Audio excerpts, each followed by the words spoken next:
Institute में आप सभी का बहुत बहुत स्वागत है। तो बहुत दिनों के बाद फ़िज़िक्स की इस क्लास में आप सभी का बहुत बहुत स्वागत है।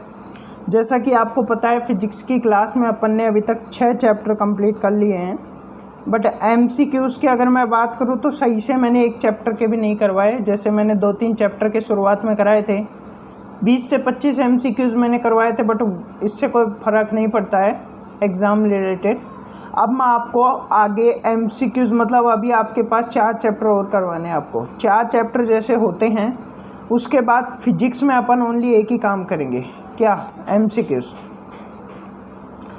अपन जितने ज़्यादा एमसीक्यूज़ कर पाएंगे उतने ज़्यादा एमसीक्यूज़ करने की पूरी कोशिश करेंगे। बट इतना मैं बता देता हूँ, सभी चैप्टर के कम से कम 50 से ऊपर एमसीक्यूज़ मैं आपको करवाऊँगा। 50 से ऊपर एमसीक्यूज़ का मतलब होता है 50 × 16 अगर अपन करते हैं तो यहाँ पे लगभग ये कितने हो जाते हैं, तो ये ध्यान रखना, लगभग ये हमारे पास 800 क्वेश्चंस के लगभग हो जाते हैं। और 800 क्वेश्चंस तो ये हो गए जो मैं सॉल्व करवा चुका हूँगा।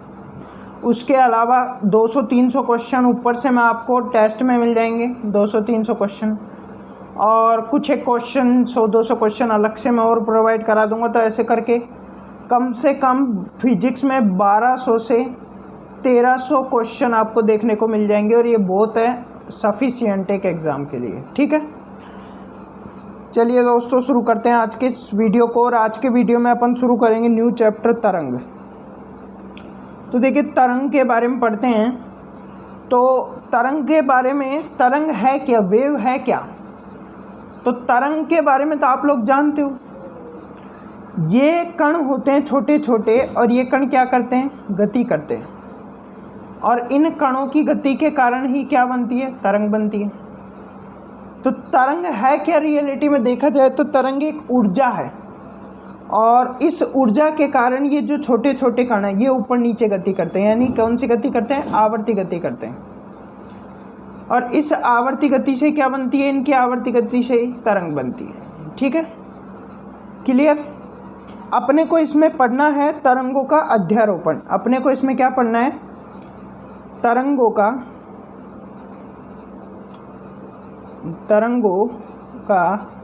अध्यारोपण। तो देखिए दोस्तों, तरंगों के अध्यारोपण के बारे में यहाँ पे डिटेल से पढ़ेंगे अपन। तो तरंगों के अध्यारोपण को आगे डिटेल से पढ़ने से पहले एक छोटी सी बात करते हैं कि हमारे पास यहाँ से कोई तरंग आती है, और ये जो तरंग है ये रहा हमारे पास, 1 मिनट, यहाँ पे सीधी यूँ मतलब तरंग जा रही है इस तरह से। और यहाँ पे जो भी कण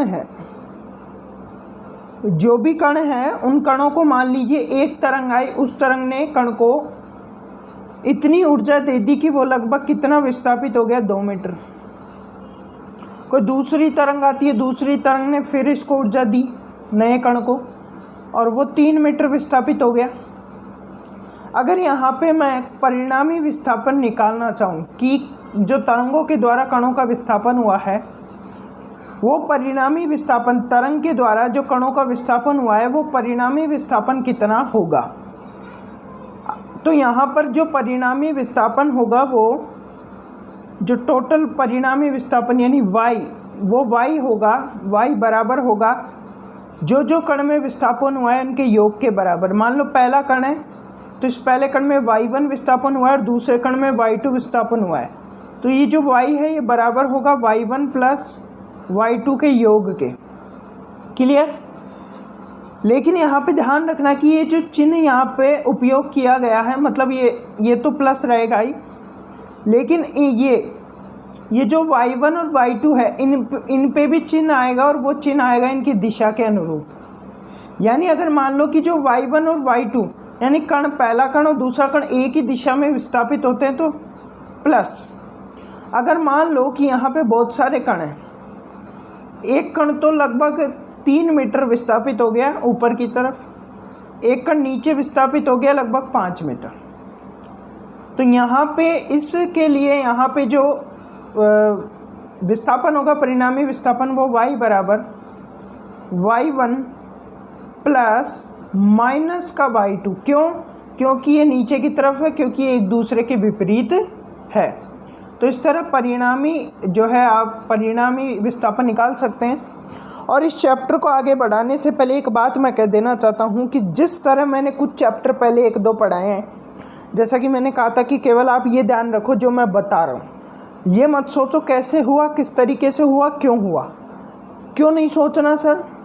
वो इसलिए नहीं सोचना क्योंकि वो लैब असिस्टेंट के सिलेबस में नहीं है और उसको पढ़ने की ज़रूरत नहीं है। ठीक है, चलिए अब आगे चलते हैं।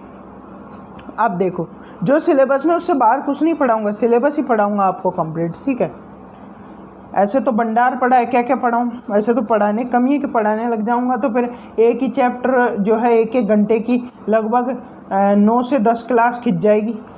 1-1 घंटे की तरंग की, सच बताऊँ ना, मैं तरंग की 9 क्लास खींच सकता हूँ कंप्लीट चैप्टर की डिटेल से।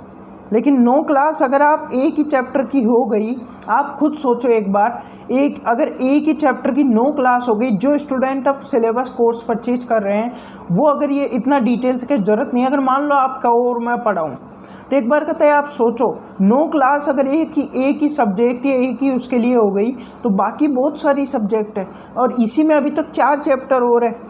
तो ऐसे थोड़ी ना होता है, जो ज़रूरत है वही पढ़ाऊँगा आपको। ठीक है, अब यहाँ पे अपन एक बात करेंगे तरंग समीकरण की। जो तरंग समीकरण है वो थोड़ी जानी जानी आपको लगेगी।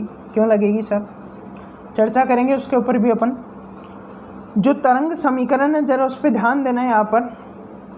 तो देखिए दोस्तों, तरंग समीकरण होती है y बराबर a sin omega T minus के एक्स।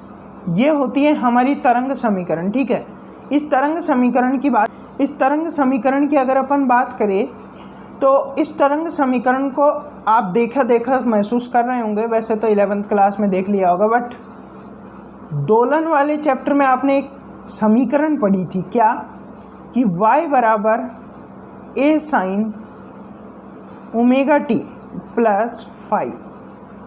लेकिन यहाँ पर तरंग की समीकरण में थोड़ा सा चेंज हुआ है कि दोलन में ये फाई प्लस फाई था, यहाँ पे माइनस के एक्स आया है।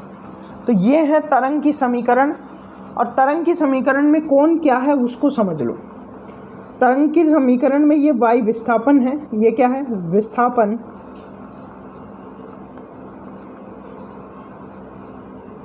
अगला देखना a क्या है, तो a आयाम है।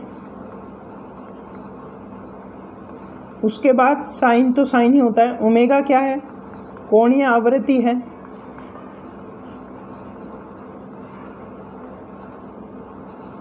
उसके बाद अगर अपन देखें कि t क्या है, तो t समय है। आगे देखना यहाँ पर k क्या है सर, तो k यहाँ पर जो है k यहाँ पर संचरण नियतांक है।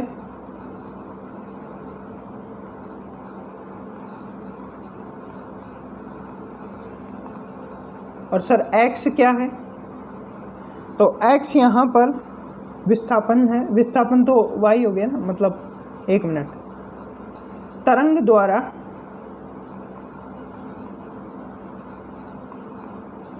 x अक्ष के अकॉर्डिंग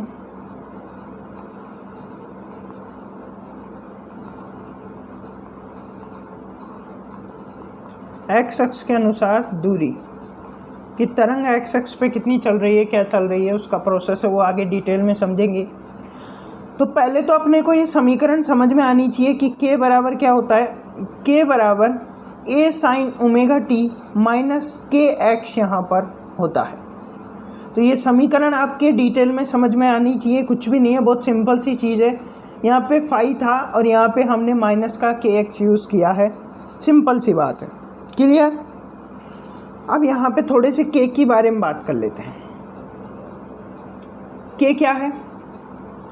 जो के है वो यहाँ पर ध्यान रखना, जो के है वो यहाँ पर 2 पाई बाई, सॉरी 1 सेकेंड, थोड़ा सा मिटाना पड़ेगा। ये जो के है ये 2 पाई बाई लैम्बडा होता है। क्या होता है? 2 पाई बाई लैम्बडा होता है। सर यहाँ पर 2 पाई तो समझ में आता है, ये लैम्बडा क्या है? तो लैम्बडा है तरंग दैर्घ्य। तरंग दैर्घ्य। ठीक है, अब थोड़ा सा तरंग दैर्घ्य को समझो। कैसे? तरंग दैर्घ्य कहाँ होगी, क्या होगी, उसको समझने का प्रयास करो। जैसे ये मध्य रेखा और ये जा रही तरंग,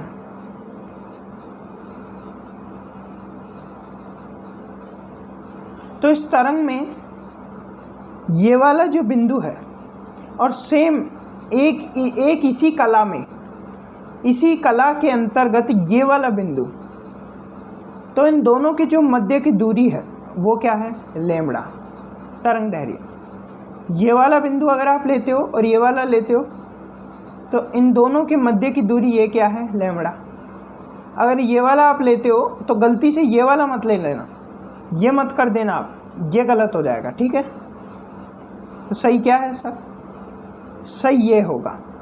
तो ये हो गया, यहाँ पे ले लो, यहाँ से यहाँ तक का, तो ये क्या हो गया, लैम्बडा।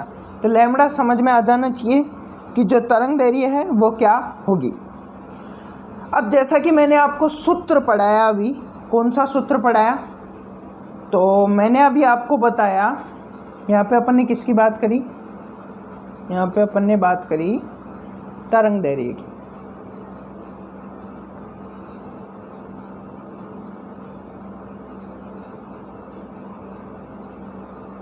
ठीक है, अब अपन बात करेंगे तरंग समीकरण की।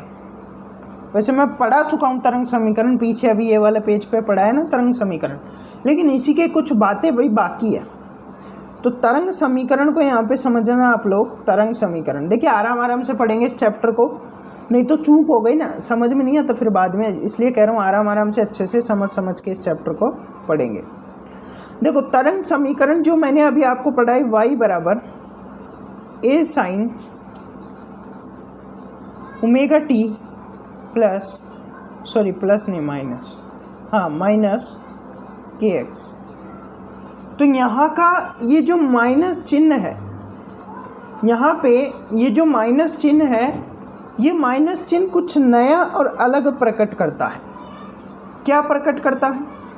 यहाँ पे जो ये माइनस चिन्ह है, ये माइनस चिन्ह बताता है, क्या बताता है सर? ये माइनस चिन्ह बताता है कि यहाँ ये जो तरंग है, ये तरंग घनात्मक अक्ष की ओर, घनात्मक एक्स अक्ष की ओर विस्थापित होगी। कहाँ विस्थापित होगी? घनात्मक एक्स अक्ष, घनात्मक एक्स अक्ष की ओर विस्थापित होगी। घनात्मक एक्स अक्ष की ओर विस्थापित होगी। क्लियर? तो ये ध्यान रखना, अगर यहाँ पे इस समीकरण में माइनस हो तो इसका मतलब घनात्मक एक्स अक्ष की ओर विस्थापित हो रही है। कौन हो रही है? तरंग। ठीक है, अगर मैं इसी समीकरण को यहाँ पे दूसरे तरीके से प्रदर्शित करता हूँ, कैसे? दूसरा तरीका है हमारे पास कि y बराबर a sine omega t plus के x.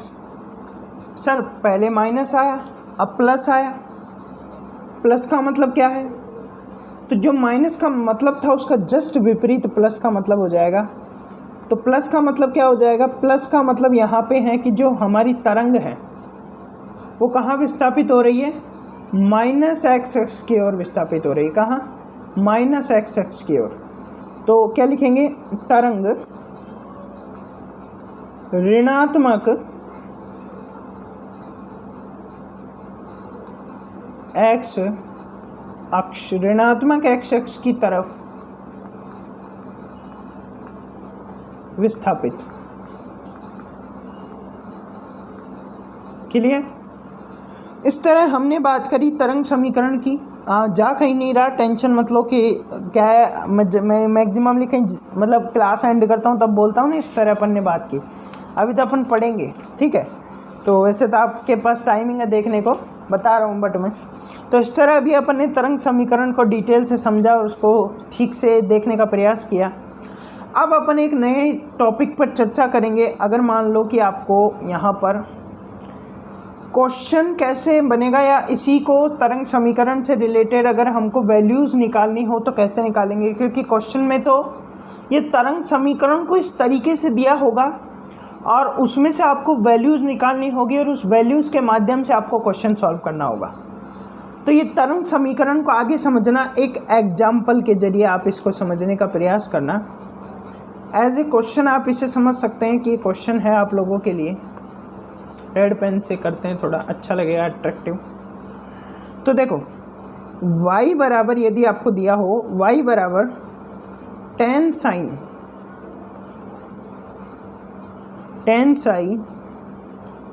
2 pi t upon 3 minus pi by 6x।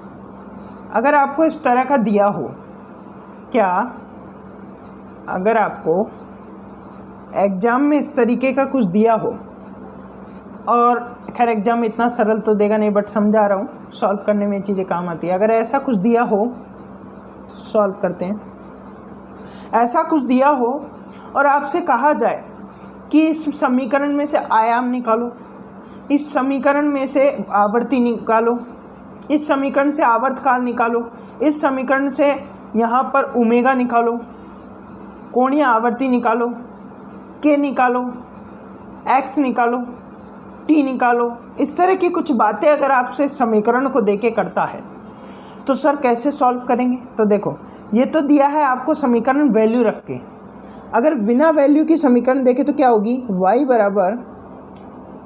बराबर a sine omega T minus के एक्स, इस तरह की समीकरण होगी कि नहीं होगी, बिल्कुल होगी। अब बात करते हैं आयाम कितना होगा, तो आयाम a 10, आयाम कितना हो जाएगा 10।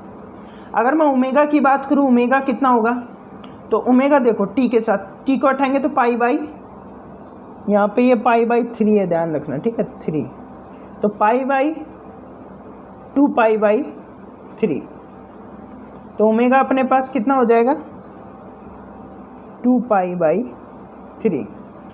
और अगर k की बात करें तो पाई बाई 6, k क्या हो जाएगा पाई बाई 6, ठीक है।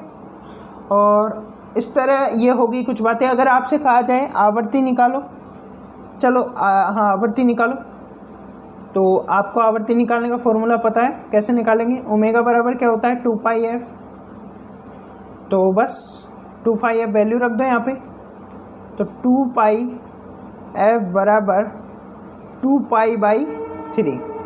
अब सॉल्व करना आसान हो जाएगा, कैसे देखो, तो कोशिश, चलिए देखिए, अब यहाँ पर ये 2 पाई से 2 पाई खल्लास, या गया खल्लास तो क्या बोले, अच्छा नहीं था, तो एफ बराबर 1/3, तो आवृत्ति आ चुकी है। अब अगर हमको आवर्तकाल निकालना है तो आवर्तकाल t बराबर आपने पढ़ा है 1/f, तो t बराबर 1/1/3, 3 ऊपर आ जाएगा, तो t बराबर 3, तो आवर्तकाल भी आ चुका है। तो इस तरह की समीकरण अगर आपको दे दें तो आप इस तरीके से वैल्यूज़ निकाल सकते हो, और ये चीज़ आप समझ गए होंगे, और बढ़िया रहेगा अगर आप इन चीज़ों को समझ जाओ। अब देखो थोड़ी सी और बात कर लेते हैं अपन, एक सेकंड, इसको थोड़ा सा छोटा करना पड़ेगा, तब जाके आगे अपन कुछ बातें करेंगे, ठीक है, ठीक है। चलिए अब देखो आगे, अगर आपसे यहाँ पे कहते लैम्बडा तरंग दैर्घ्य निकालिए, तो तरंग दैर्घ्य निकालने के लिए आपको पता है के बराबर क्या होता है 2 पाई लैम्बडा, 2 पाई बाई लैम्बडा होता है। के बराबर कितना आया है पाई बाई 6, तो 2 पाई बाई लैम्बडा बराबर पाई बाई 6, तो पाई से पाई गया, क्लियर।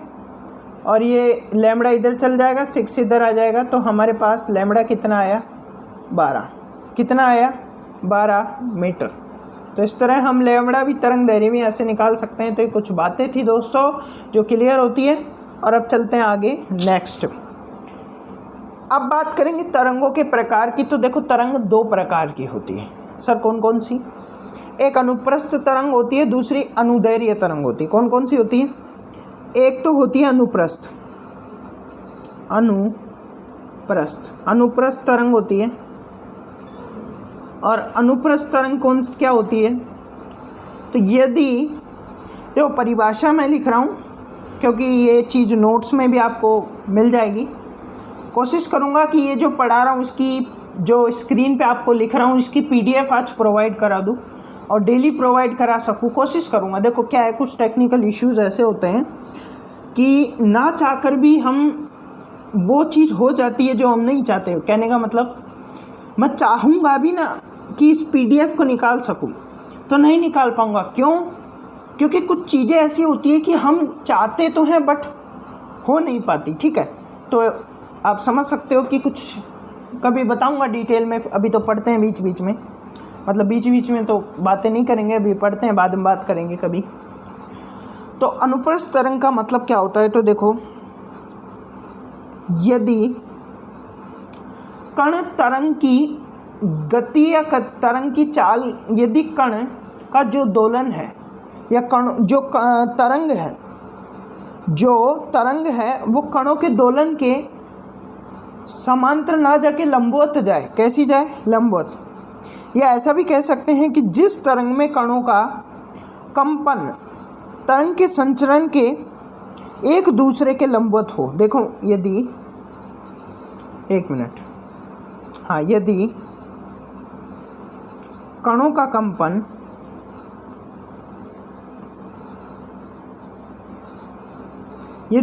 कंपन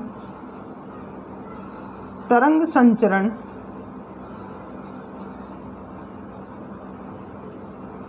के लंबवत हो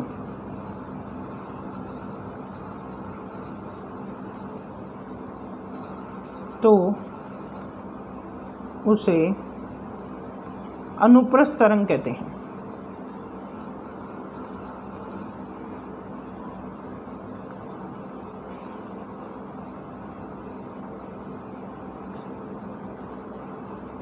तो अनुप्रस्थ तरंग की क्या परिभाषा हो गई? यदि कणों का कंपन तरंग संचरण के लंबवत हो तो अनुप्रस्थ तरंग कहते हैं। यानी ये कोई कण है और ये कण पहले ऊपर जाता है, फिर नीचे आता है, फिर ऊपर जाता है, नीचे आता है। तो इस तरह क्या कर रहा है? यहाँ पर दोलन कर रहा है। और जो तरंग है वो कहाँ है? तो तरंग इस तरीके से जा रही है, कण ऐसे जा रहा है, तरंग ऐसे जा रही है। मतलब कण तो कैसे जा रहा है? ऊपर और नीचे। तरंग कैसे जा रही है? इधर। तो ये एक दूसरे के क्या है? लंबवत है। क्या है? लंबवत। चूंकि ये लंबवत है तो इस तरह की तरंग कौन सी तरंग कहलाएगी? ध्यान रखना, अनुप्रस्थ तरंग कहलाएगी।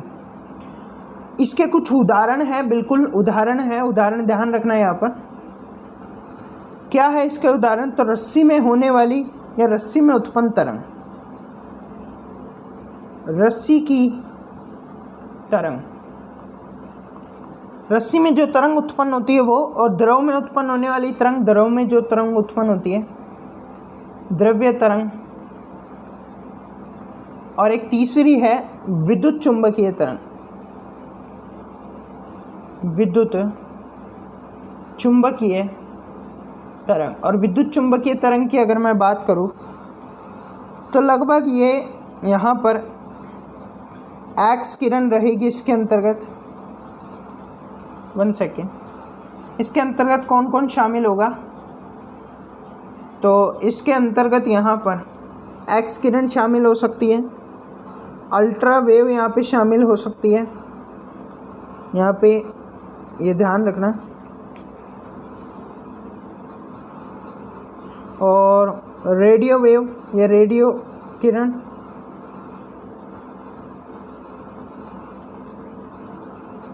तो ये तरंग यहाँ पर क्या हो सकती है? शामिल हो सकती है। तो इस तरह ये बात अपनी कंप्लीट होती है। उसके बाद हम दूसरी तरंग की बात करेंगे, अनुदैर्घ्य तरंग।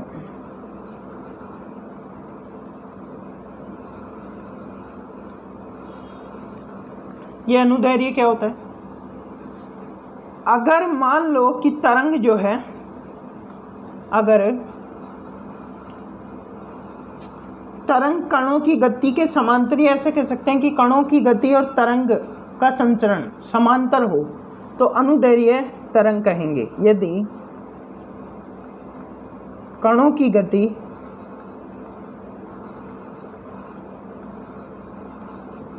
व तरंग संचरण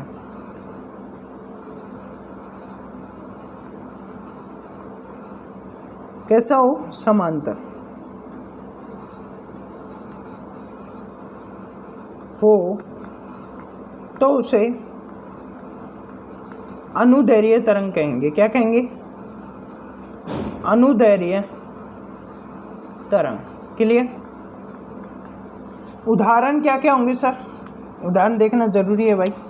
वही द्रव्य तरंग तो दोनों में रहेगा, ध्यान रखना। द्रव्य तरंग में अनुदैर्घ्य भी पाई जाती है और अनुप्रस्थ भी पाई जाती है। अनुदैर्घ्य जल के अंदर और अनुप्रस्थ जल के बाहर सतह पर। तो जैसे एक कोई कण है, ये इस तरह गति कर रहा है और तरंग भी किधर ही गति कर रही है, इधर ही गति कर रही है। तो इस तरह की गति कौन सी गति हो गई? इस तरह की जो गति हो गई वो कौन सी गति हो गई? वो हो गई अनुदैर्घ्य तरंग। द्रव्य तरंग हो गई स्प्रिंग की तरंग, स्प्रिंग तरंग कह सकते हो, या स्प्रिंग की गति, स्प्रिंग से उत्पन्न तरंग। स्प्रिंग तरंग लिख देता हूँ, बाकी आप समझदार हो खुद।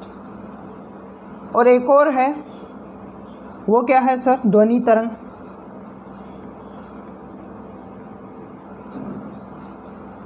तो इस तरह अनुदैर्घ्य भी कंप्लीट होता है। और अब अपन बात करेंगे यहाँ पर तरंग का वेग। किसकी बात करेंगे दोस्तों? तरंग के वेग की। तरंग का वेग। देखो, तरंग के वेग की थोड़ी चर्चा हम यहाँ पे करते हैं। तरंग का वेग का 3-4 सूत्र आपको ध्यान रखने पड़ेंगे। कौन कौन से? पहला सूत्र आपको यहाँ पे, जो कि आपने दोलन गति में भी पढ़ा है, कि v बराबर ओमेगा अंडर रूट में a का स्क्वायर माइनस y का स्क्वायर। v क्या है? v यहाँ पर वेग है। ओमेगा क्या है? तो कोणीय आवृत्ति है।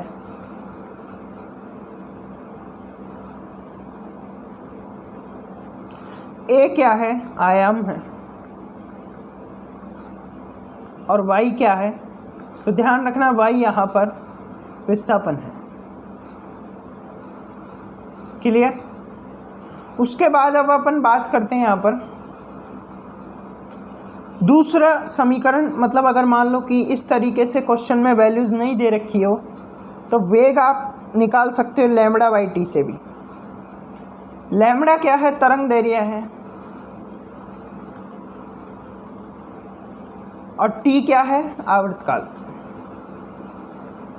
आवर्तकाल तो आप सूत्र से भी निकाल सकते हो। वैसे तो ये सभी चीज़ें आप समीकरण से निकाल सकते हो। अगर मान लो समीकरण से इनमें से कुछ नहीं निकल रहा हो तो ये लगा दो। तो 2 अपॉर्चुनिटी आपको यहाँ पे मिलती है। अब चूंकि आपने एक और है, इसका एक और फॉर्मूला, आवर्ती गुणा लैम्बडा। आवर्ती को ध्यान रखना, एन लैम्बडा भी कहते हैं, यानी आवर्ती को एन भी कहते हैं, या आवर्ती को म्यू भी कहते हैं। ठीक है, तो ये एक ही चीज़ है, ये ध्यान रखना। तो ये क्या है? आवर्ती है। तो इस तरीके से वेग निकालने का एक सूत्र है अच्छा खासा, और इसका उपयोग करके क्या निकाला जा सकता है? वेग निकाला जा सकता है। थोड़ा क्लास का टाइमिंग अपन यहाँ पे देख लेते हैं। लगभग 28 मिनट की क्लास शायद अभी हुई है, अच्छे से देख नहीं पाया। अब अपन बात करते हैं यहाँ पर नेक्स्ट आगे एक एग्जाम्पल की, और इस एग्जाम्पल के माध्यम से मैं आपको समझाने की कोशिश करूँगा वेग कैसे निकालेंगे। यानी कोई सूत्र है या कोई फॉर्मूला, अगर कोई समीकरण आपको दे दी गई है तो उस समीकरण से आप वेग कैसे निकालेंगे। तो वेग निकालने के लिए आप एक एग्जाम्पल यहाँ पर ले सकते हैं। 1 मिनट, ठीक है। तो एग्जाम्पल क्या लेंगे यहाँ पर? मान लो कि y बराबर 6 sin pi by 8 into T minus 2 pi x upon 15। इसमें अपने को क्या निकालना है? वेग निकाल के बताना है। सॉल्व करते हैं। आसान सा क्वेश्चन, बहुत इजी वे में हो जाएगा। हम यहाँ पे हमारी सबसे सीधा और सरल सूत्र लगाएंगे। सबसे सीधा और सरल कौन सा है सर? तो सबसे सीधा और सरल जो क्वेश्चन वो फॉर्मूला है वो v बराबर लैम्बडा बाई टी है। अब बड़ी बात तो ये है कि सर लैम्बडा कैसे निकाले और टी कैसे निकाले? अरे भाई कोई बड़ी बात नहीं है लैम्बडा और टी निकालना, क्यों नहीं है? हाँ एक काम करो, टी भी थोड़ा ज़्यादा डीप में चला जाएगा, लैम्बडा एफ का उपयोग कर लो, ये सबसे सरल रहेगा। कैसे करेंगे? तो एफ निकाल लो। जैसा कि आपको पता है यहाँ पे ओमेगा कितना है, ओमेगा यहाँ पर पाई बाई 8 है, ये 8 है, ध्यान रखना पाई बाई 8 है। ओमेगा क्या होता है? 2 पाई एफ, 2 पाई एफ बराबर पाई बाई 8। ये गया इससे, ये 2 नीचे चला जाएगा तो एफ बराबर 1/16 आएगा। तो ये हो गई आपके पास किसकी बात? ये अपने पास एफ की बात हो गई। किसकी? एफ की। अब अपने को आवृत्ति तो आ गई, लेकिन लैम्बडा कौन निकालेगा? भाई लैम्बडा भी निकालना पड़ेगा कि नहीं? लैम्बडा निकालेंगे। अपने को पता है यहाँ पे के बराबर 2π15 दे रखा है, और के बराबर क्या होता है? 2π बाई लैम्बडा होता है कि नहीं? 2π बाई लैम्बडा बराबर 2π बाई 15, 2π से 2π क्या बचा? लैम्बडा बराबर 15। अब वैल्यू पुट कर दो और वेग का मान निकालो। तो लैम्बडा कितना है? 15, और एफ आवृत्ति कितनी है? 16 बटा में, तो बटा में 16। तो ये हमारे पास वेग का सूत्र आ चुका है मीटर प्रति सेकंड। आप इसको आगे सॉल्व करेंगे तो इजी वे में ये सॉल्व हो जाएगा 1.0, और ये लगभग आपका बैठेगा 1.06 मीटर प्रति सेकंड, लगभग इतना कुछ आंसर यहाँ पे आएगा।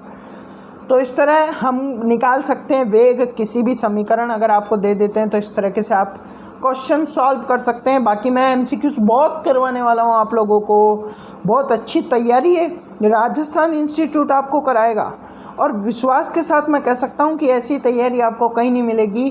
कि यहाँ पर जो कंटेंट आपको दिया जा रहा है वो बहुत अच्छा कंटेंट दिया जा रहा है, बस ज़रूरत है तो आपके मेहनत की। देखो दोस्तों बहुत कम टाइम बचा है, अभी भी अगर किसी ने मेहनत करना शुरू नहीं किया है तो मेहनत कीजिए, क्योंकि ये मौका बार बार नहीं आता ना।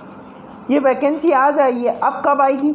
अगले साल नहीं, ये वैकेंसी पिछले 2-3 सालों में अब आई है, तो अगले 2-3 सालों बाद आएगी। तो इसका मतलब ये मौका चला गया ना, तो 2-3 साल बाद तो पता नहीं आप कहाँ होंगे, कौन सी आप किताबें लेके बैठे वाले हो 2-3 साल बाद। तब तक क्या पता कोई जॉब लग जाए या फिर कुछ और करने लग जाओ, तो क्या वापस पढ़ने थोड़ी ना बैठोगे। तो बार बार ऐसी अपॉर्चुनिटियाँ नहीं आती, क्योंकि कहा जाता है कि ये समय एक ऐसी चीज़ है, समय बड़ा बलवान होता है, और कहा जाता है कि ये हर किसी को मिलता है। अगर किसी ने इसकी वैल्यू समझ ली तो ये आपको बहुत कुछ दे जाएगा, और अगर किसी ने इसकी वैल्यू नहीं समझी तो ये आपसे बहुत कुछ ले जाएगा, ऐसा कहा जाता है। तो बात भी सही है। अब अपन बात करेंगे कि जो अध्यारोपण होते हैं उनसे संबंधित यहाँ पर व्यतिकरण की बात करेंगे। नंबर 1 डाल के लिख लो, व्यतिकरण।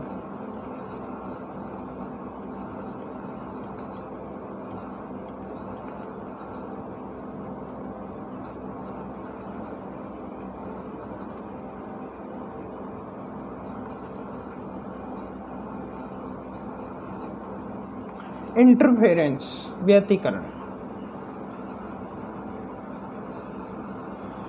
चलिए अब व्यतिकरण क्या होता है, देखो पहले समझना पहले इस चीज़ को, व्यतिकरण क्या होता है। कोई अच्छा सा कलर लेना चाहिए था, बट कोई बात नहीं। देखो हमारे पास कोई तरंग आती है, ये क्या है? तरंग, और नीचे कोई दूसरी तरंग है। ये दोनों तरंग क्या कर रही है? यहाँ पर जिस भी कण से टकरा रही है, जिस भी कण को ऊर्जा दे रही है, वो समान मात्रा में ऊर्जा प्रदान कर रही है। इसका मतलब ये जो तरंगे यहाँ पर आ रही है, इन तरंगों का वेग, तरंग दैर्घ्य और कुछ हद तक आवृत्ति समान है। क्या है? समान है। और साथ ही साथ इन दोनों तरंगों की दिशा भी कैसी है? समान है, या ऐसा कह सकते हो आप कि दोनों तरंगों की तरंगदैर्घ्य, आवृत्ति, वेग नियत है, कांस्टेंट है, समान है, और तथा इनकी दिशा भी कैसी है, समान है। तो ये जो तरंग आती है प्रत्येक कण को 5 जूल ऊर्जा दे रही है। ऐसा नहीं है कि किसी भी कण को ज़्यादा और किसी को कम ऊर्जा दे गई है, तो सबको 5 जूल दे गई है। और ये जो दूसरी तरंग यहाँ पर आ रही है, तरंग 2 हम इसे कह देते हैं, इसे तरंग 1 कह रहे हैं। तो ये जो दूसरी तरंग यहाँ पर आई है, पहले तरंग तो बना दूँ, आएगी तो बाद में ना। तो इस तरंग के कारण ये जो तरंग यहाँ पे आई है 8 जूल ऊर्जा दे रही है प्रत्येक कण को। अब चूंकि अगर मैं क्या करूं, दोनों तरंगों को क्या कर दूं, अध्यारोपित कर दूं। तरंगों का अध्यारोपण,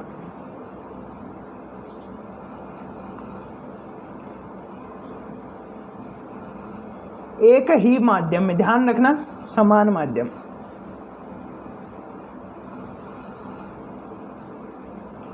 समान माध्यम में अध्यारोपण कर दूं तो अब क्या होगा, तो सर अब यहाँ पर जो कण है, ये जो तरंग बनेगी, जो अध्यारोपित तरंग है, ये कितनी ऊर्जा देगी। अगर मैं यहाँ से क्वेश्चन पूछूं तो शायद आप लोगों का जवाब हो सकता है, शायद बता रहा हूँ, कंफर्म नहीं है, कि आप ऐसा कहो कि सर यहाँ पे ये अध्यारोपित कण जो तरंग है, जिसको हमने एक कर दिया है, एक माध्यम में कर दिया है, और एक साथ एक ही कण को ये दोनों तरंगें मिलके ऊर्जा देगी, तो सर 8 और 5 13, तो 13 जूल ऊर्जा देगी। नहीं, गलत। अगर हम समान आवृत्ति, समान तरंगदैर्घ्य, समान वेग और समान दिशा में गति कर रही तरंगों की एक निश्चित समान माध्यम में अध्यारोपित करते हैं, तो ये जो तरंग है ये किसी कण को तो बहुत ज़्यादा ऊर्जा देगी, यानी इसको मान लो 20 जूल ऊर्जा दे दी।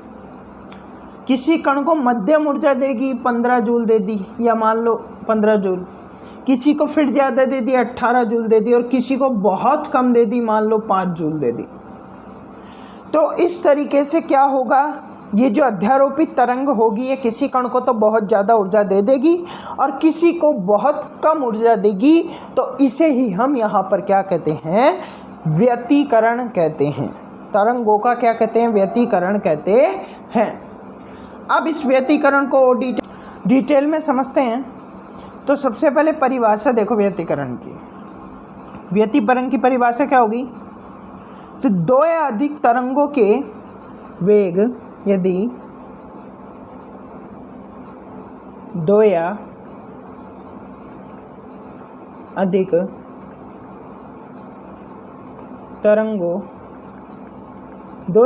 तरंगों के वेग कैसे हो, समान। तरंगदैर्घ्य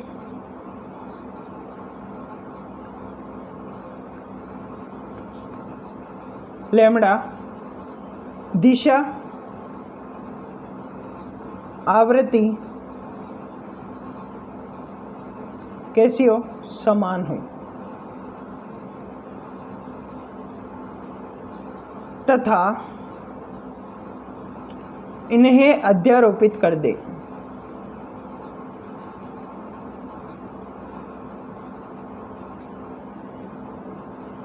इन्हें अध्यारोपित कर दे, तो आगे आप लिख लो कि अगर इन्हें अध्यारोपित कर दे तो किसी कण को बहुत ज़्यादा ऊर्जा देंगे और किसी को बहुत कम ऊर्जा देंगे।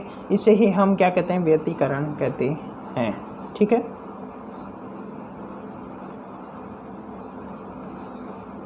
क्लियर। अब चलिए आगे। हाँ, टेंशन मत लो, इस वीडियो को 1 घंटा खींचूंगा मैं। व्यतिकरण 2 प्रकार के होते हैं। पहला संपोषी व्यतिकरण। सर ये क्या होता है? संपोषी का मतलब होता है जहां कण को अधिकतम ऊर्जा प्राप्त होती है। जो व्यतिकरण है उसके कारण जहां पे कण को या जिस कण को अधिकतम ऊर्जा प्राप्त होती है वहाँ पे क्या होगा या वहाँ पे क्या हुआ होगा, संपोषी व्यतिकरण हुआ होगा। क्या हुआ होगा, संपोषी व्यतिकरण, और इसी कारण यहाँ पर उस कण को क्या मिली, अधिक ऊर्जा प्राप्त हुई। तो संपोषी व्यतिकरण की परिभाषा क्या हो गई, जहाँ कण को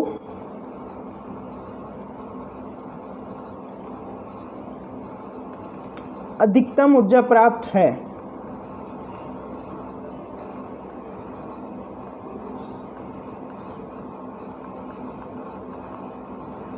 जहाँ कण को अधिकतम ऊर्जा प्राप्त हुई है वहाँ संपोषी व्यतिकरण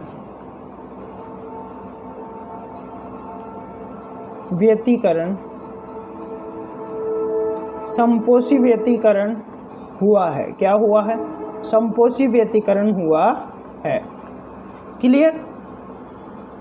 जैसे मान लो कि ये कण है और इस तरीके से 4 बना देता हूँ।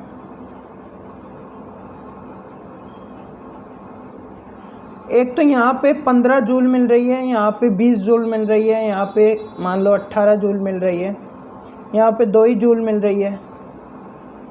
तो एक काम करते हैं, इसको थोड़ा कम कर देते हैं इसको, और इसको लगभग 5 जूल कर देते हैं। तो इस वाले पोजीशन में और इस वाले पोजीशन में, इन दोनों पोजीशन में क्या हुआ है, संपोषी व्यतिकरण।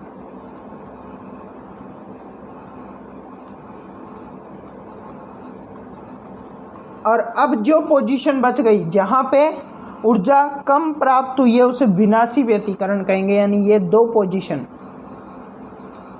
पोजीशन किसके अंतर्गत आएगी, तो ध्यान रखना, विनाशी व्यतिकरण के अंतर्गत। विनाशी व्यतिकरण, इसको भी समझेंगे। व्यतिकरण को समझ रहे हैं तो विनाशी व्यतिकरण को भी समझेंगे। दूसरा, विनाशी व्यतिकरण, ये क्या होता है सर? देखो, जहाँ पे कण को कम ऊर्जा प्राप्त हुई है वहाँ क्या हुआ है, विनाशी व्यतिकरण। और विनाश का मतलब क्या होता है, खत्म या कमी। ठीक है, तो जहाँ कण को कम ऊर्जा प्राप्त हुई है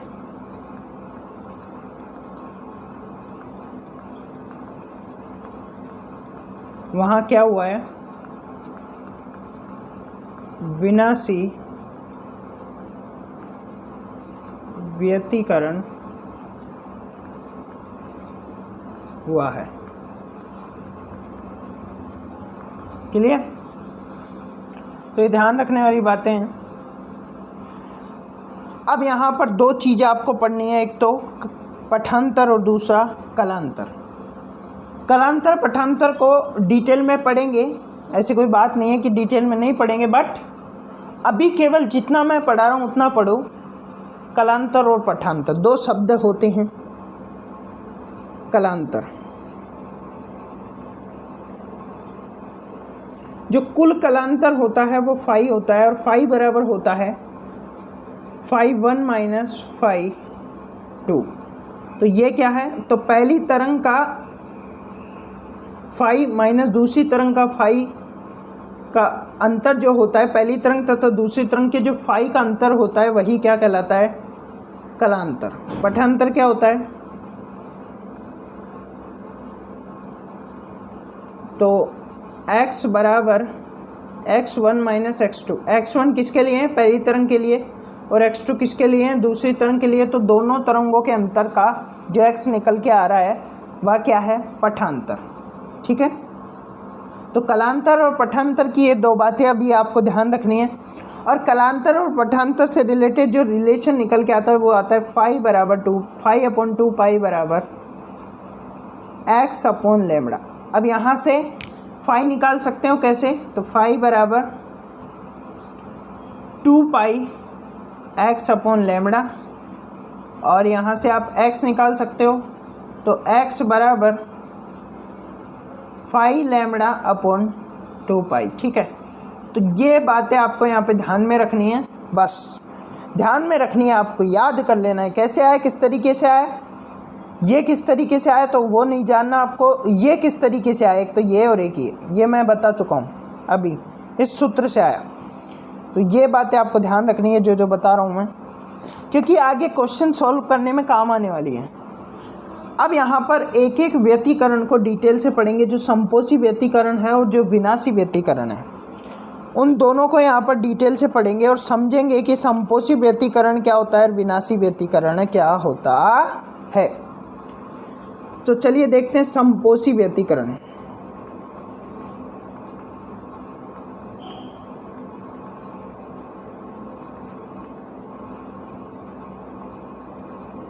देखिए संपोषी व्यतिकरण क्या होता है, जैसा कि मैंने बताया जहाँ पे कण को अधिक ऊर्जा प्राप्त हुई है वो संपोषी व्यतिकरण है। अब संपोषी व्यतिकरण में आपको कलांतर और पठांतर, पहले तो ये ध्यान रखना है, उसके बाद हम बात करेंगे एमैक्स यानी संपोषी व्यतिकरण में। संपोषी व्यतिकरण में जो ए होता है वो क्या होता है, मैक्सिमम होता है, तो उस कितना होता है उसकी बात करेंगे, उसके सूत्र की बात करेंगे। यहाँ पे तीव्रता की बात करेंगे और तीव्रता से संबंधित बात करेंगे और संपोषी में तीव्रता की बात करेंगे, ठीक है। तो चलिए देखिए यहाँ पर पहले अपन बात कर लेते हैं यहाँ पर कलांतर की।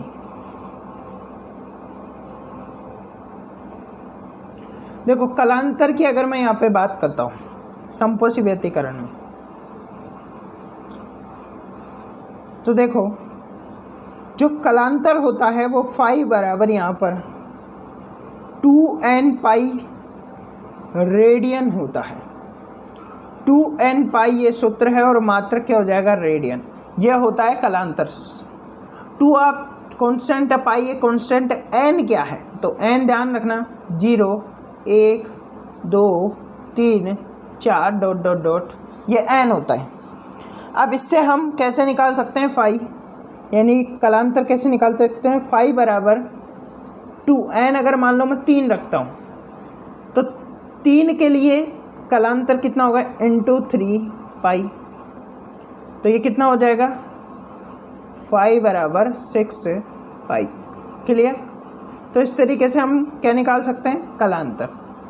अगर हम 0 से कलांतर निकालना शुरू करें यानी फाई निकालना शुरू करें इस सूत्र से, तो क्या क्या निकल के आएगा, ध्यान रखना 0 आएगा, 2 पाई आएगा, 4 पाई आएगा, 6 पाई आएगा, डॉट डॉट डॉट। सर है क्या ये जो आपने लिखाया है ये क्या है, ये कलांतर क्या है। तो देखो ये कलांतर का जो सूत्र है, ये सूत्र आपको बताता है कि तरंग की इन स्थितियों पर, यानी तरंग जब 0 की स्थिति पे होगी तब यहाँ पर जो व्यतिकरण ऊर्जा होगी वो सर्वाधिक होगी। फिर जब 2 पाई की स्थिति पे होगी तब ऊर्जा सर्वाधिक होगी, जब 4 पाई की स्थिति पे होगी तब ऊर्जा सर्वाधिक होगी, जब 6 पाई की स्थिति पे होगी तब ऊर्जा सर्वाधिक होगी। तो ये आपको क्या बताते हैं, ये आपको बताते हैं कि ऊर्जा कहाँ कहाँ पे सर्वाधिक होगी। तो सर जो रह गए यानी क्या रह गए, पाई रह गया सर, 3 पाई रह गया, 5 पाई रह गया, 7 पाई रह गया, उसका क्या करें। तो ध्यान रखना जो रह गया वो किस में आ जाएगा, विनाशी व्यतिकरण के अंतर्गत आ जाएगा। तो अब आप समझ गए होंगे, यानी 6 पाई, 5 पाई, 3 पाई या 7 पाई, इनके अंतर्गत क्या होगा, ऊर्जा न्यूनतम होगी। लेकिन अगर फाई का मान 2 पाई दे रखा है, 4 पाई दे रखा है, 6 पाई दे रखा है, इसका मतलब यहाँ पे ऊर्जा कैसी होगी, अधिकतम में होगी। सिंपल सी बात है। तो क्या बताते हैं ये बताते हैं ऊर्जा की अधिकता, ऊर्जा की अधिकता। अब बात करते हैं हम इसी में, अभी तो ख़त्म थोड़ी ना हुआ ये, अब इसी में अपन बात करेंगे यहाँ पर पठांतर की, आगे कर लेते हैं। तो पठांतर कैसे निकालेंगे, पठांतर निकालेंगे, आपने पढ़ा है पठांतर 5/2 पाई x/λ। तो एक बार बैक करते हैं, देखो फाई कितना है 2n पाई, तो फाई का मान रखा 2n पाई अपॉन 2 पाई बराबर x अपॉन लैम्बडा। 2 पाई से 2 पाई गया तो x बराबर क्या आ गया, n लैम्बडा। तो इस तरह ये हमारे पास क्या आ चुका है, पठांतर। तो पठांतर भी निकल के आ चुका है। अब बात करते हैं अगर n का मान यहाँ पर क्या क्या हो, n बराबर 0, 1, 2, 3 इतना कुछ हो, तब क्या होगा। अगर मान लो कि n का मान यहाँ पर 0 का मतलब तो 0 ही होता है, लैम्बडा 2 लैम्बडा 3 लैम्बडा, अगर यहाँ पर n का मान 0, 1 मिनट टेंशन मतलब मैं सब कुछ समझाऊंगा डिटेल से।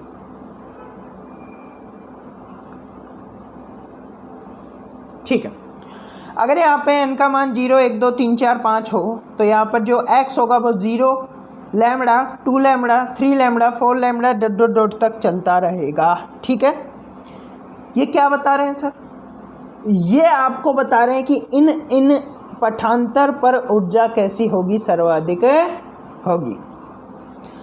अब अगर मैं बात करूं ए मैक्स, यदि ऊर्जा सर्वाधिक है यानी संपोषी व्यतिकरण हो रहा है तो आयाम मैक्सिमम आयाम कितना होगा, तो मैक्सिमम आयाम होगा a1 प्लस a2 यानी पहली तरंग का आयाम प्लस दूसरी तरंग का आयाम का जो योग होगा वही क्या होगा, a मैक्स होगा। तो अधिकतम आयाम का भी ये ध्यान रखना है। अब यहाँ पे थोड़ी सी आवृत्ति में तीव्रता थोड़ी समझाना चाहता हूँ, लेकिन तीव्रता से पहले अलग से तीव्रता को समझ लेते हैं कि तीव्रता क्या होती है। देखो तरंग की जो तीव्रता होती है वो यहाँ पर होती है, सूत्र है होता है तीव्रता का ऊर्जा बटा में क्षेत्रफल इंटू समय, ऊर्जा बटा में क्षेत्रफल इंटू समय। ठीक है, ये होता है हमारे पास तीव्रता। तीव्रता को I से प्रदर्शित करते हैं तो I बराबर ऊर्जा को E अपॉन क्षेत्रफल को A इंटू टी। तो ये हो गया हमारे पास तीव्रता। तो ये कैसे आया वो मत ध्यान रखो, ये है बस ये ध्यान रखो भाई, तीव्रता नाम की कोई चीज़ होती है और वो होती है ऊर्जा अपॉन क्षेत्रफल इंटू समय। ये ध्यान रखो, ये मत ध्यान रखो कि आया कहाँ से। अरे बताने को तो मैं अभी बता दूंगा। आप सोचो कि जब ये इतनी सी चीज़ बताने में जब 30-35 सेकंड लग जाती है तो इसका डिटेल खोलने लगूंगा तो 1-2 मिनट खींच जाएगा। भाई मैं शॉर्ट में भी बताऊंगा तो 1-2 मिनट, समझा के बताऊंगा तो 5 मिनट खींचेंगे। तो क्या मतलब है वो 1-2 मिनट भी बिगाड़ने से, क्योंकि अगर समझाऊंगा तो भी आप उसको समझ लोगे, आज तो आ जाएगा, लेकिन उसका कौन सा आप रिवीजन करने वाले हो, क्यों वो काम आएगा नहीं। आप सूत्र याद करके निकल जाओगे और सूत्र ही काम आएगा, तो फिर क्यों समझना, क्यों टाइम वेस्ट करना। ठीक है, देखो ज्ञान लेना टाइम वेस्ट नहीं होता, बट सिलेक्शन चाहिए कि आपको सिलेक्शन से मतलब है, ये कैसे आए क्यों आए उससे मतलब मत रखो, आप सिलेक्शन से मत रखो। ठीक है, अब यहाँ पे I बराबर ध्यान रखना, जो I बराबर होता है वो 1/2 रो ओमेगा स्क्वायर V, A का स्क्वायर, यहाँ पे V आप जानते हो वेग, A जानते हो आयाम, ओमेगा जानते हो कोणीय आवर्ती, रो क्या है तो तरंग का घनत्व होता है। क्या होता है, तरंग घनत्व। और इसी के अंदर ध्यान रखना, अगर ये कांस्टेंट है, सब कांस्टेंट को हटा दे तो यहाँ पे समानुपाती का एक रिलेशन निकल के आता है कि जो तीव्रता होती है वो समानुपाती होती है किसके, आयाम के स्क्वायर के। अगर स्क्वायर को हटाऊँ तो √I समानुपाती है आयाम की। तो इस तरीके से ये बातें आपको ध्यान में रखनी होगी, ये काम आएगी। अब यहाँ पे तीव्रता की बात करूँ तो तीव्रता जो I मैक्सिमम होगी वो I maximum I1 plus I2 होगी, यानी पहली तरंग की तीव्रता प्लस दूसरी तरंग की तीव्रता। क्लियर। तो इस तरह हमारा जो एक मिनट थोड़ा सा बैक और कर लेते हैं, जो संपोषी व्यतिकरण है वो कंप्लीट होता है और अपन ने तीव्रता को भी यहाँ पे समझ लिया। अब इसके बाद जो आता है वो आता है विनाशी व्यतिकरण, और विनाशी व्यतिकरण को समझना बहुत बेहतर हो जाएगा, आसान हो जाएगा। तो टॉपिक डाल लो विनाशी व्यतिकरण। विनाशी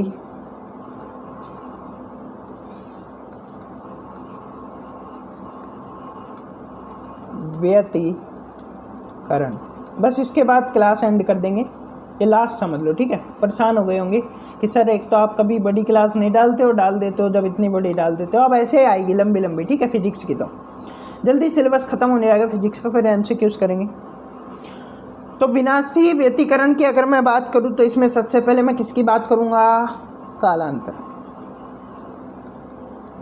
तो इसका कालांतर कितना होगा, तो इसका कालांतर फाई बराबर, ध्यान रखना, 2n-1 पाई इसका कालांतर होगा। यहाँ पर जो n का मान है वो 1 से शुरू होगा, 1 2 0 से नहीं होगा, ध्यान रखना, गलती मत कर देना, 0 से शुरू नहीं होगा। अगर आप इसे फाई बराबर 2n+1 कर देते हो और पाई कर देते हो तो n का मान 0 1 2 3 शुरू होगा, ठीक है। Clear clear, okay. अपनी पठांतर कंप्लीट, अब बात करेंगे, सॉरी कलांतर कंप्लीट, अब बात करते हैं पठांतर की। तो पठांतर देखिए, इसका जो पठांतर होगा वो क्या होगा, φ/2 पाई बराबर x/λ। फाई कितना होता है अभी निकाला, 2n-1 पाई। एक मिनट, थोड़ा सा मिस्टेक हो जाता है, बहुत देर से पढ़ा रहा हूँ ना, लगभग 1 घंटे से, फिर वही गड़बड़। π/2 पाई, राइटिंग भी बिगड़ जाती है ना, मतलब कंटिन्यू बहुत देर तक पढ़ाते हैं तो बिगड़ जाती है। पेंटअप है, खैर कॉपी थोड़ी है। तो ये हो गई अपने पास बात, यहाँ पे लैम्बडा को इधर भेज देंगे, तो लैम्बडा यानी 2n-1 λ/2 ये हो गया हमारे पास पठांतर। तो पठांतर ध्यान रखना है, सर पठांतर कहाँ से शुरू होगा, तो पठांतर ध्यान रखना, जो पठांतर है ये पठांतर जो है लगभग 1 से शुरू होगा। कहाँ से, 1 से शुरू होगा। चूंकि मैंने बोला 1 से शुरू होगा, पहले बताया कलांतर 1 से, तो पठांतर भी 1 से ही होगा। अब वापस आओ कलांतर पे। अब इसके अगर मैं फाई के मान निकालूं, कलांतर निकालूं, तो क्या क्या निकल के आते हैं कलांतर, कलांतर निकल के आते हैं पाई, 3 पाई, 5 पाई, 7 पाई, ... यानी विषम संख्या, उसमें सम थी, समपोषी में सम थी, विषमपोषी में विनाशी में विषम थी। तो यहाँ पर इस तरह के जो कलांतर आते हैं उसमें ऊर्जा न्यूनतम होती है, और इस तरह के जो पठांतर होते हैं, अगर इसके पठांतर निकाले तो इसके पठांतर क्या आएगा, x बराबर, इसके पठांतर थोड़ा गड़बड़ कर दिया ना पेज में, कोई बात नहीं, ठीक है। तो अब इसके पठांतर अगर मैं निकालूं तो x बराबर इसके पठांतर λ/2 होगा।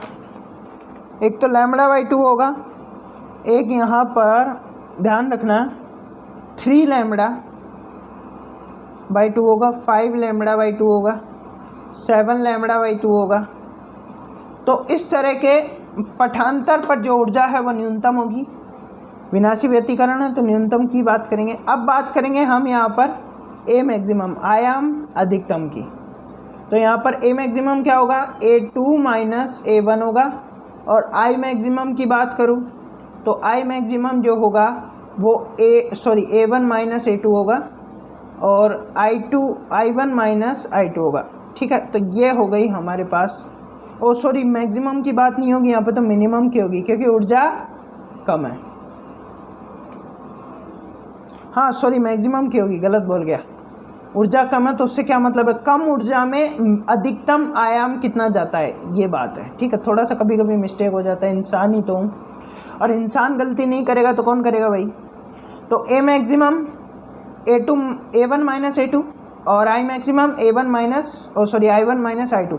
यहाँ पे ध्यान रखना, जो I1 है वो मान लो कि आपको यहाँ पे दे दिया 50, और I2 आपको दे दिया 100। तो आप ऐसे मत कर देना 50 - 100, तो माइनस का 50। देखो ये जो तीव्रता होती है माइनस में नहीं आती। आपको I1 का मतलब है कि बड़ा में से छोटे को माइनस करना। अगर I2 100 है तो भी आपको 100 माइनस 50 ही करना होगा, क्योंकि ये हमेशा घनात्मक रहेगा।